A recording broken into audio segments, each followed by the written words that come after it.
वाला एक गैजेट बिना किसी कंसेंट के, बिना किसी कंट्रोल के। और इनमें सबसे क्रीपी है ह्यूमन प्रोग्रामिंग मूल। ये गैजेट किसी की बॉडी पर लगाओ तो आप उसको रिमोटली कंट्रोल कर सकते हो। उसका सारा मूवमेंट, उसके सारे एक्शन आपके हाथ में होंगे। मतलब अकॉर्डिंग टू डोरेमोन फ्यूचर में ऐसे गैजेट्स आएंगे जो पब्लिकली बिकेंगे, जिन्हें कोई भी खरीद कर यूज कर सकता है और किसी अदर इंसान को भेड़िया बना सकता है, उसे कंट्रोल कर सकता है या किसी मिनी रोबोट से किसी को पिटवा सकता है। खैर ये तो थी कार्टून की बात। तुम खुद इमेजिन करो अगर सच में ऐसी टेक्नोलॉजीज पब्लिकली मिलने लग जाएं तो फिर क्या होगा। अब चलते हैं साल 1984 में। जुलाई का महीना, शुक्रवार की रात, शाम के 7 बज रहे हैं और तुम एक 7 साल के बच्चे हो। जापान में टीवी ऑन करते हो, डोरेमोन देखना शुरू करते हो। लेकिन आज कुछ अलग है। आज टाइटल कार्ड पर लिखा हुआ है, जिसे पढ़ते हैं तारेंटो, मतलब टैलेंट। लेकिन अगर इन जापानीज अक्षरों को अलग तरह से पढ़ो तो बनता है। आई होप कि तुम समझ गए होगे, क्योंकि ये वर्ड मैं नहीं बोल सकता। सोचो अभी रूल्स इतने स्ट्रिक्ट है कि यूट्यूब पर ये वर्ड भी नहीं बोल सकते, और एक टाइम पर टीवी पर बच्चों के शो में ये पूरा का पूरा टाइटल कार्ड टेलीकास्ट कर दिया गया था। चलो अब एक एपिसोड पर आते हैं जहाँ पर डोरेमोन और नोबिता दोनों बारिश में खड़े हुए हैं। ये दोनों स्कूल के बाहर है। नोबिता बोलता है कि मुझे एक अंडरग्राउंड शॉपिंग स्ट्रीट में जाना है। डोरेमोन अपनी जेब से एक गैजेट निकालता है और चुपचाप जमीन पर रख देता है, और जमीन के अंदर एक टनल जैसी चीज ओपन हो जाती है।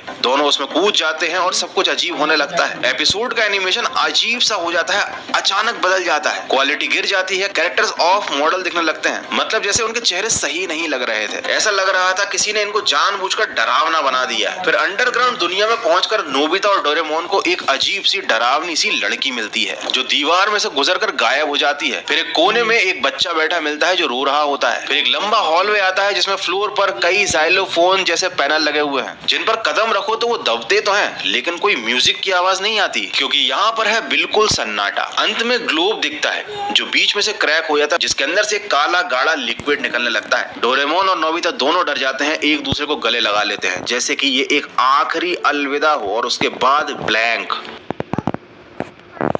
ब्लिंकिट के साथ सबसे बड़ा फायदा, दूर दूर जाने की जरूरत ही नहीं है। यहाँ मिलेगा शॉर्ट डिस्टेंस ऑर्डर, मतलब कम ब्लैंक। स्क्रीन काली हो जाती है, बिना किसी टाइटल, बिना किसी नंबरिंग, बिना किसी प्रॉपर एंडिंग का ये एपिसोड खत्म हो जाता है। ये क्या दिखाना चाह रहे थे। 2005 में जापान के एक फोरम पर इस एपिसोड के बारे में चर्चा हुई। जापानीज लोगों ने, जो जापान के अलग अलग जगहों से बिलोंग करते थे, उन्होंने 1984 में इस एपिसोड को देखने की बात कही थी, पर ऑफिशियल टीवी चैनल्स और न्यूज़पेपर के अकॉर्डिंग ऐसा कोई एपिसोड कभी एयर हुआ ही नहीं। तो या तो ये एपिसोड आया था, लेकिन इसको जानबूझकर रिकॉर्ड से हटा दिया गया, क्योंकि इतने सारे लोगों को एक साथ वहम तो नहीं हो सकता, या फिर शायद ये कोई बुरा सपना था, या फिर कुछ और, जिसे इतने सारे लोगों ने एक साथ देखा और ये इतना डरावना था जिसे लोग भुला नहीं पा रहे थे। ये उनकी मेमोरी इससे जा नहीं रहा था। 23 सितंबर 1996, आधी रात का वक्त, जापानीज टीवी पर अचानक बिना किसी इंट्रो के, बिना किसी टाइटल कार्ड के एक डोरेमोन का एपिसोड शुरू हो जाता है। उसमें नोबिता अकेला है, सड़क पर चल रहा है, कैमरा पीछे है। नोबिता थका हारा सा लग रहा है, वो झुककर चल रहा है और 10 मिनट तक यही चलता रहता है। नोबिता चलता रहता है, अपनी थकान दिखाता रहता है। कोई कहानी नहीं, कुछ भी नहीं, ना कोई डायलॉग, ना कोई म्यूजिक, ना नोबिता के अलावा कोई और कैरेक्टर,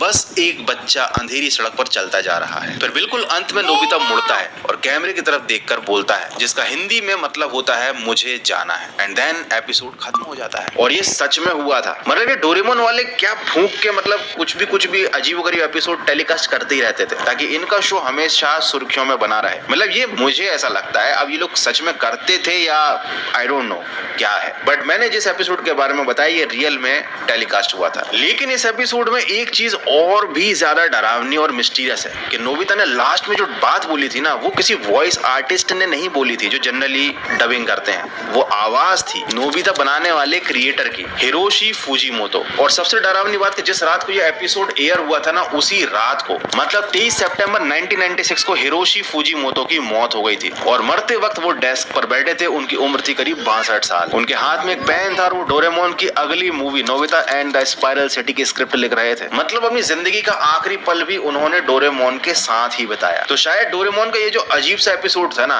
ये अपने दर्शकों को, अपने क्रिएटर की तरफ से शायद एक आखिरी मैसेज था नोबिता की जबान से कि मुझे अब जाना है। कोई नहीं जानता कि इस एपिसोड को पहले से बनाकर रख लिया गया था, या क्या सोचकर क्रिएटर्स ने ये ऐसा अजीब सा एपिसोड टेलीकास्ट कर दिया ठीक उसी रात को जिस रात को इस शो को बनाने वाला इंसान इस दुनिया को छोड़कर चला गया। साउंड्स क्रीपी है ना। अब हिरोशी फुजीमोटो